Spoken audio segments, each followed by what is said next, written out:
Ever get that feeling like you're listening to a new song, but something about it seems, I don't know, kind of familiar? Like that rush of hearing something truly original. It's just, I don't know, getting harder and harder to find these days. Yeah. That's what we're diving into today, how technology is, well, kind of reshaping the soundscape. And not just how music is made, but what gets made. Right. The whole, like, what even makes it onto our playlists thing. Definitely. Our source, The Lost Art of Creativity in Modern Music, dives headfirst into this idea. It basically argues that while digital tools have opened up incredible possibilities, they've also brought some, well, unintended consequences. Yeah, for sure. It's like, yeah, now anyone can whip up a beat on their laptop. Yeah. But does that make it easier to sound like everyone else too? And the truly fascinating part is this anxiety. It isn't new. Like, think back to Gutenberg and the printing press. Suddenly, sheet music was everywhere. People freaked, convinced it'd kill live performance. Oh, wow. Same thing with the phonograph. Recordings will destroy live music. Yet here we are, still deeply moved by both. So are we just living through the 21st century version of that same anxiety? I mean, instead of the printing press, we've got Logic Pro and Ableton. Instead of worrying about the death of live music, we're worried about the Spotify sound. Exactly. And this source, it highlights this pattern throughout history. Whenever there's a major tech shift in music, there's this, like, tension between innovation and tradition. Interesting. And it's often from that friction that some of the most groundbreaking creativity emerges. Okay, let's unpack that a bit. The source talks about digital tools as this double-edged sword. On one hand, they've democratized music production. Anyone with a laptop and a dream can be a bedroom producer now. But on the other hand, you have this incredible accessibility, but also the temptation to rely heavily on, like, pre-made loops, overuse auto-tune to iron out all the imperfections, and maybe even shape your sound to please algorithms rather than your artistic vision. So in a way, these incredibly powerful tools could be leading to a kind of creative bottleneck. Like, instead of expanding the possibilities, we're actually narrowing them. It's a real concern, and it's one that Jack White of the White Stripes has been pretty vocal about. His label, Third Man Records, is almost like a counter-movement. They champion analog recording, even have this mobile recording booth that captures straight to vinyl. Wow, talk about a throwback. But it makes you wonder, what does that resurgence of vintage methods say about what we're missing in the digital age?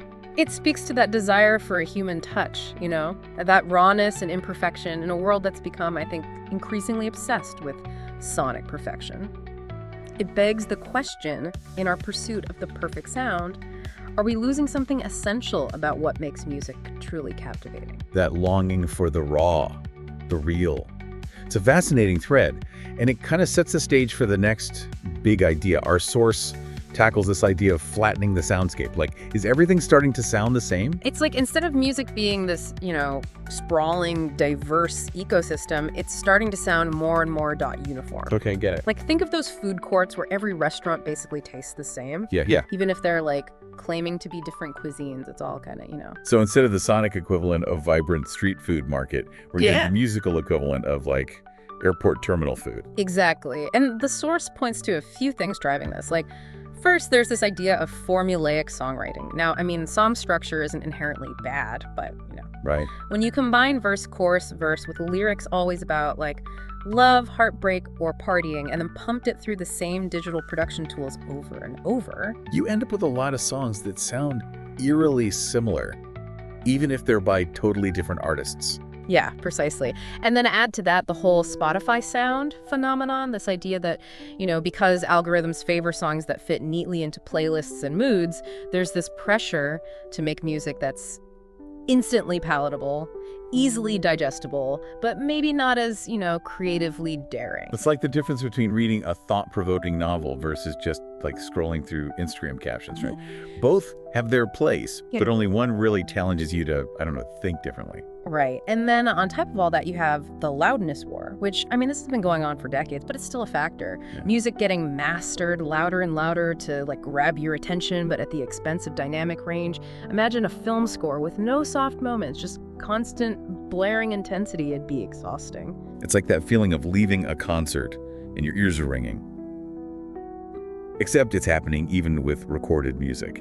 which, I mean, you'd think we'd have figured that out by now, right? Exactly. Now, this doesn't mean all modern music is creatively bankrupt. Right. In fact, the source also highlights some incredibly innovative artists who are like really pushing boundaries and using technology in truly original ways. Right. They mention experimental electronic producers like Arca and Sophie. I've heard their music described as like the future, Yeah. which is vague, but also kind of accurate. They're creating these soundscapes you wouldn't believe it. Sophie, for example, was a master of manipulating texture in electronic music. It's like she wasn't just making songs, she was sculpting sound itself. Wow. That's fascinating. And then you have genre-bending artists like FKA Twigs who, I mean, she blends elements of pop, R&B, even avant-garde electronica into something completely her own. It's like she's creating new genres with each album. And that genre blending isn't accidental. The source actually talks about this rise of global bass, which like fuses electronic music with rhythms and instruments from all over the world. Artists like Nicola Cruz and Chancha Villacircuito are weaving in, traditional Andean instruments. It's this incredible mix of ancient and futuristic. It's like they're proving that technology can actually broaden our musical horizons, not just homogenize them. So are these flashes of brilliance just anomalies, or is there a bigger shift happening? So we've got these like glimmers of hope, these sonic pioneers forging ahead, but are they like swimming upstream in a sea of sameness? Or is there a way to turn the tide? How do we make sure the future of music is more FKA Twigs, less everything sounds the same? Well, I think the very fact that we're asking these questions, actively seeking out the new and the different, tells me that the craving for originality is alive and well. It's like our ears are constantly on the hunt for that next, like, aha moment. The music is a treasure hunt. I like that. Yeah. But if creativity is the buried treasure, what's the map? Our source, The Lost Art, actually offers a few strategies for, like, unearthing it. The first one might sound a little counterintuitive. Embrace limitations. In a world of infinite tracks and endless sound libraries, sometimes having too much choice, it can be creatively paralyzing. It's like standing in front of those massive supermarket cereal aisles. You end up overwhelmed and just grab the same brand you always do. Exactly. But imagine, being limited to just 3 ingredients. Suddenly you're forced to be resourceful, inventive. Some of the most iconic dishes, I bet, were born from necessity, not excess. And I think the same goes for music. So instead of seeing a constraint as a wall, see it as a springboard. Limit the tools, limit the sounds, and see what unexpected ideas start bouncing around. Precisely. And then once you've explored those boundaries, the next step is to really venture beyond the familiar. Don't be afraid to experiment with unconventional instruments, found sounds, even just messing around with tunings. Our genre benders like Arca and Sophie, they're masters of this. I read that Sophie once built a whole track around the sound of bending a piece of metal. That kind of sonic curiosity is inspiring. It's that sense of playfulness that I think often gets lost when we rely too heavily on prefabricated sounds. It's like the difference between, exploring a forest and just looking at a picture of one. The real magic happens when you're actually present, engaging with the raw materials. And sometimes the best way to do that is with other people, right? The source talks about the power of collaboration, especially across genres. Absolutely. Working with musicians from different backgrounds or even artists from other disciplines entirely can push you in directions you never imagine on your own. It's like cross-pollinating ideas, You never know what unexpected hybrids might bloom. So embrace limitations, get playfully weird with your sounds, and find your people. But what about the elephant in the room? Yeah. The technology itself. Are we destined to be ruled by algorithms? No. Or can we reclaim tech as a tool for, rather than a dictator of creativity?